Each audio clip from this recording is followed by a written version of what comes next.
तो दोस्तों अब लग रहा है कि बांग्लादेश की इंटीरियम गवर्नमेंट तो पूरी तरह से पागल हो गई है। पहले तो ये पाकिस्तान को अपना दोस्त बोल बोल कर इनको ऊपर चढ़ा रहे थे, लेकिन अब इन्होंने पाकिस्तान से $4 बिलियन की मांग कर दिया। आखिरकार क्यों? मैं आपको आगे इस वीडियो में बताऊंगा।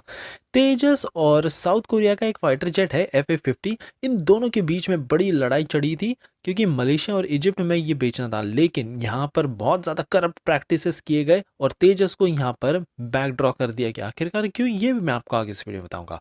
दिल्ली जयपुर हाइपरलूप ट्रेन को एक बहुत बड़ी सफलता मिली है। पूरा टेस्ट ट्रैक अब तैयार हो चुका है और ये देखकर चीन भी शॉक हो गया है।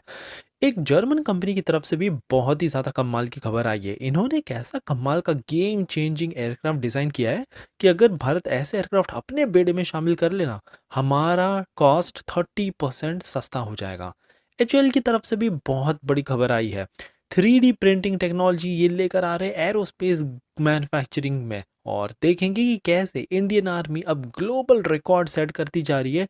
एक वर्ल्ड्स हाईएस्ट बंकर इन्होंने बना दिया है। पहले तो एशिया का ही लग रहा था, लेकिन अब तो बता ये जा रहा है कि पूरे दुनिया का ये सबसे हाईएस्ट है। सो काफी इंटरेस्टिंग आज की सीरीज होगी, इसलिए प्लीज आप एंड तक देखिएगा। विदाउट एनी फर्दर डिले बढ़ते हमारी पहली खबर की तरफ से, जो आ रही है बांग्लादेश की सरकार के पास। अब यहाँ पर बांग्लादेश, जो पाकिस्तान को अभी तक अपना दोस्त मानते हुए इनको बढ़ा चढ़ा कर बहुत अच्छी खासी तारीफ कर रहा था, कि तुरंत यू टर्न मारते हुए इन्होंने पाकिस्तान को कहा कि चलो अब आप दो हमको $4.32 बिलियन।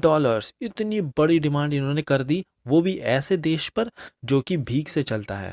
खैर, अब इस डिमांड के पीछे का राज ये है कि बेसिकली पाकिस्तान कह रहा है कि यहाँ पर इन्होंने 1971 वॉर ऑफ लिबरेशन में बहुत ज़्यादा एट्रॉसिटीज़ फैला दी थी।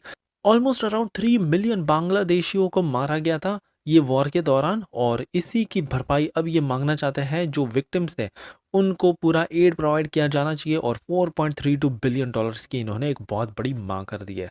तो वहीं दूसरी तरफ पाकिस्तान की तरफ से अभी तक कोई बयान नहीं आया, और लग भी नहीं रहा ये फूटी कौड़ी दे भी पाएंगे, क्योंकि इनकी पूरी की पूरी इकोनॉमी IMF के बेल आउट पर चल रही है, और बाहर के UAE और कई तमाम सऊदी अरेबिया जैसे मिडिल ईस्ट कंट्रीज़ के द्वारा दिए गए चंदे पर ही चल रही है। ऐसे में $4.32 बिलियन ये देश कैसे दे पाएगा?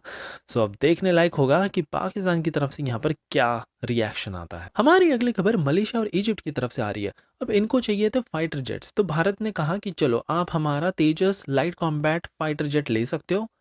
तो वहीं साउथ कोरिया ने अपना FA-50 इनको ऑफर किया, बट यहाँ पर काफ़ी अच्छा खासा यहाँ पर सारे कुछ टेक्निकल स्पेक्स हमारे तेजस के निकल कर आए, लेकिन उसके बावजूद भी यहाँ पर साउथ कोरिया के FA-50 को चूज़ किया गया।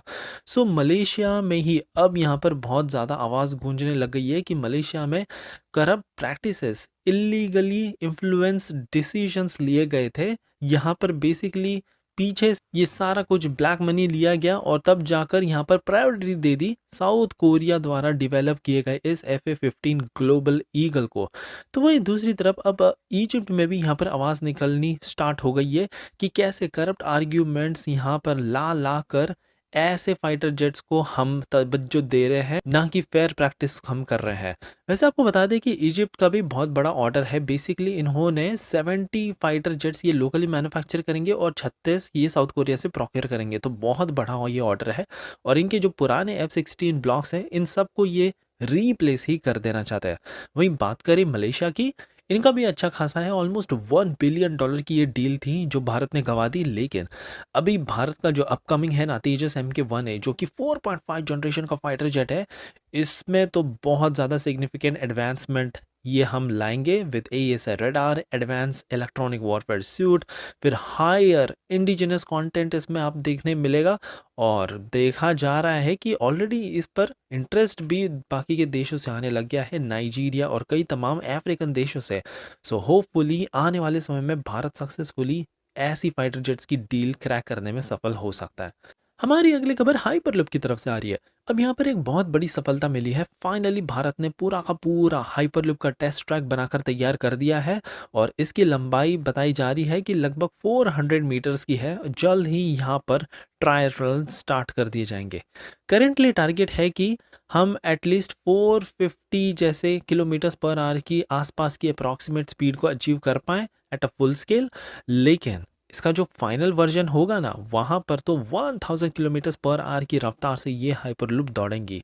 खैर भारत के ट्रिलियंस ऑफ डॉलर्स बच गए, क्योंकि जिस हिसाब से अंधाधुंध चाइना ने पैसा बहाया ना for bullet train construction, almost $1 trillion के तो ये डेप्ट में ही पहुंच चुके हैं, और ये बिल्कुल भी प्रॉफिटेबल नहीं होता।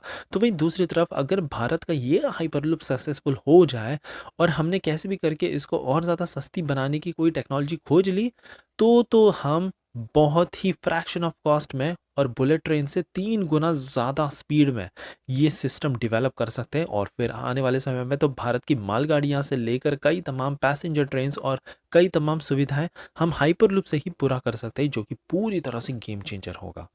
हमारी अगली खबर जर्मन कंपनी की तरफ से आ रही है। अब यहाँ पर जर्मनी ने एक कमाल का एयरक्राफ्ट तैयार कर दिया है, D328 इको इसका नाम है। बताया जा रहा है कि अगर भारत ऐसे एयरक्राफ्ट को डिप्लॉय कर देना तो पूरी तरह से गेम चेंजर होगा, क्योंकि मैं आपको बताता हूँ क्या रीजंस है। सबसे पहले तो भारत की जो उड़ान स्कीम है, इसके अंतर्गत हम चाहते हैं कि भारत का हर एक नागरिक एयरप्लेन के सफ़र को अफोर्ड कर पाए, और इसी रीज़न के चलते यहाँ पर अगर हम जर्मनी द्वारा डेवलप किए गए इस एयरक्राफ्ट को प्रोक्योर करते हैं ना, सबसे पहले तो इसका बड़ा बेनिफिट ये है कि ये बहुत ही ज़्यादा फ्यूल एफिशिएंट है, और इसी रीज़न के चलते 30% यहाँ पर कॉस्ट को हम इजीली कट डाउन कर सकते हैं। दूसरा, इसकी कैपेसिटी भी अच्छी खासी है, 40 सीटर है। तो जो आसपास के रीजन्स हैं जहाँ पर शॉर्टर रनवेज है, रिमोट कम्युनिकेशन हमको प्रोवाइड कराना है, ऐसे में तो ये पूरी तरह से परफेक्ट है। पैसेंजर कंफर्ट और सस्टेनेबल एविएशन फ्यूल ये यूज़ करता है, जो कि भारत द्वारा बनाए गए किसानों द्वारा जो ये परली हो और कई तमाम ऐसे वेस्ट है, इनको एक्सट्रैक्ट करके हम ये बना सकते हैं।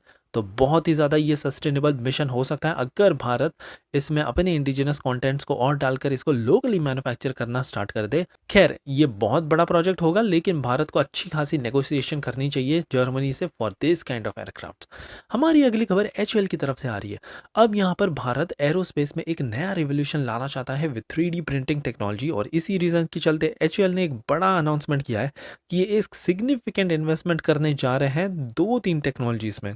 सबसे पहले तो होगा advance techniques for laser powered bed fusion, और दूसरा होगा डायरेक्टेड एनर्जी डिपोजिशन।